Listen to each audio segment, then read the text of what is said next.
Alergologu dhe imunologu I njohur Dr. Astrid Jahjaga për Radio-Televizionin Besa ka folur për alergjin e cila sipas doktorit është një reagim I trupit duke I përmendur edhe problemet alergjike që janë të llojeve të ndryshme. Dhe mund të them se çdo gjë na rrethon mund të shkaktojë alergji dhe alergjit më të shpeshta janë alergjit sezonale dhe më pas vazhdoi. Alergjia është një reagim I trupit në një substancë që në kushte normale nuk do të ishte ndodhur. Po flasim ne kësaj I thojmë alergjen tash. Cilat janë alergjit më të shpeshta? Pasi edhe kohëve të fundit po ndëgjojmë shumë njerëz janë diagnostifikuar me alergji. Problemet alergjike ka të ndryshme, domethënë realisht çdo sa që na rrethon, ju thon pacientët na mund na shkaktojë alergji. Po fillojmë për aty në më të shpeshta. Alergjit më të shpeshta zakonisht I kemi alergji sezonale, që ne I ndajmë në 4 stinët e vitit, në pranverën e hershme, domethënë ose në pranverë fillojmë me drujt, vazhdojmë me barishtet, pastaj kemi barojat dhe gjatë tërë vitit kemi të lashe me pluhrin e shtëpisë.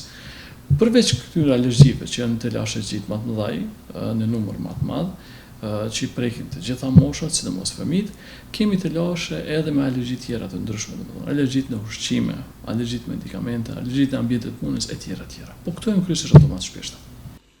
Se llojet e alergjive janë në rritje të vazhdueshme kohëve të fundit, doktori e vërtetoi një gjë të tillë, duke theksuar se alergjit janë në rritje të madhe dhe do të ketë ende rritje më të madhe.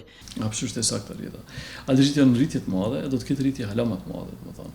Sot sipas organizatës evropiane për alergologji dhe imunologji klinike, ACIT, edhe në bazë të American Allergy Association, që thonë në anglisht, Asociacionit Amerikan për alergologji dhe imunologji klinike, dikun 1 miliard njerëz vujnë sot për alergjive. Deri në vitin 2050 llogaritet që do të kemi dikun 4 miliard njerëz, që domethënë 4 fishim. Që domethënë çdo I katërti, domethënë se çdo I dyti do të mbërrijë deri në vitin 2050 me probleme alergjike. A mos është edhe ky ndryshimi klimatik shkaktar kryesor? Një prej shkaktarëve.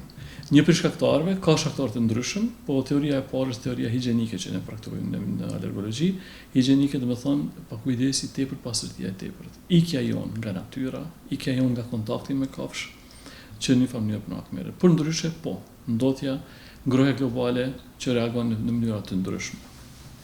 Në momentin që kemi simptome që zgjasin më shumë se 3 javë, po ashtu përmendi se alergjit mund të shfaqen edhe në moshën madhore dhe zakonisht shfaqen në çdo moshë. Në momentin që kemi simptome, të cilat janë sikurse të gripit, po të cilat zgjasin më shumë se 3 javë, po pa temperaturë, menjëherë duhet mendohet në alergji, në problemet alergjike.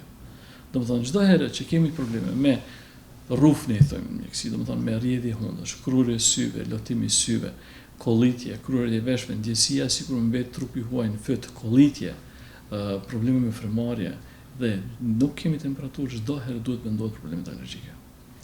Alergjit a mund të shfaqen edhe në moshën madhore? Absolutisht po. Alergjit mund të shfaqen çdo moshë, zakonisht vitet e para të jetës janë ato kur veç fillojnë të shfaqen alergjit, po tash për ata që edhe personat që kanë pas alergji, po të cilat nuk janë shfaq më herët, tash veç kanë filluar me shfaq. Për arsye që se kanë pas më herët, po definitivisht alergjit mund të shfaqen çdo moshë. Shumicën e rasteve paraqiten në femininë e hershme, po në çdo moshë mund të paraqiten alergjit.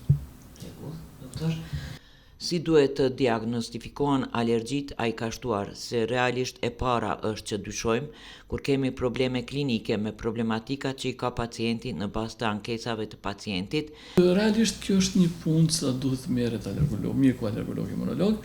E para që ne dyshojmë është kur kemi problemet klinike, ne si ju thojmë, do në problematikën që vjen pacienti, që ato I përmenda më herët, domethënë, në bazë të ankesave pacientit, me lotim syve, krurje, koll, ose nëse kemi të alergjit e tjera, për shembull problemet me ushqimet caktuara e tjera, atëherë mjeku praktikon, domethënë disa lloje të testeve, që mund të kemi. Fillojmë pi testeve praktik thjeshta, domethënë që fillojmë me ne I thojmë teste kutane, duke filluar deri te metodat më të avancuara sa të gjitha janë në dispozicion të ne.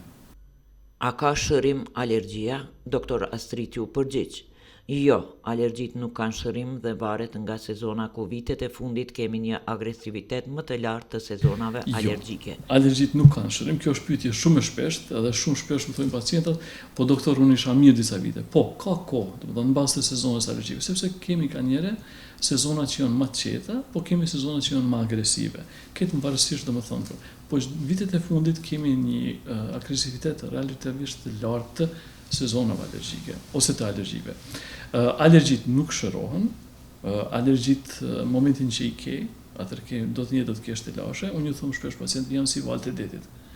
Kemi ngon një sezon që është më i qetë, po nuk shërohen. E vetmja që ndonjëherë e shtyn ose e ngrin, si me thëmë, problemet alergjike, jemi disa trajtime që ne i praktikojmë, që ne ju thëmë gjuhën popullore vaksina. Gjithashtu ka folur edhe për anafilaksin, ku sipas tij është një prej gjendjeve më të rënda kulminante në alergologji dhe imunologji, ku është edhe e rrezikshme për jetën. Anafilaksia është një prej gjendjeve më të rënda kulminante në alergologji dhe imunologji, është një rast tepër i rëndë ku është e rrezikshme edhe për jetën.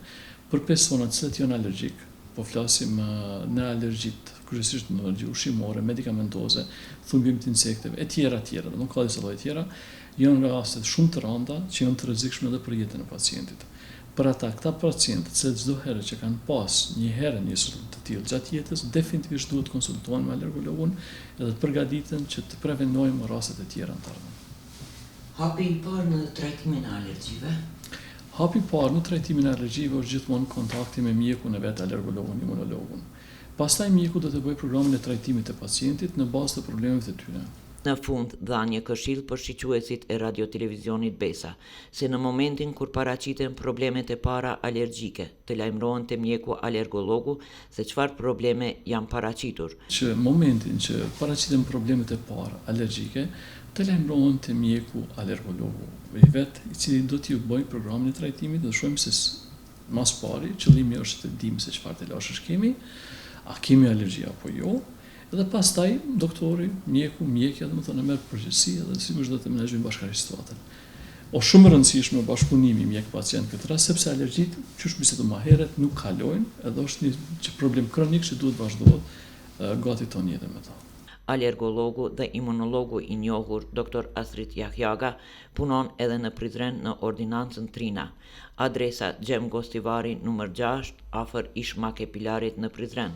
Telefoni kontaktues 0383 44 115 103.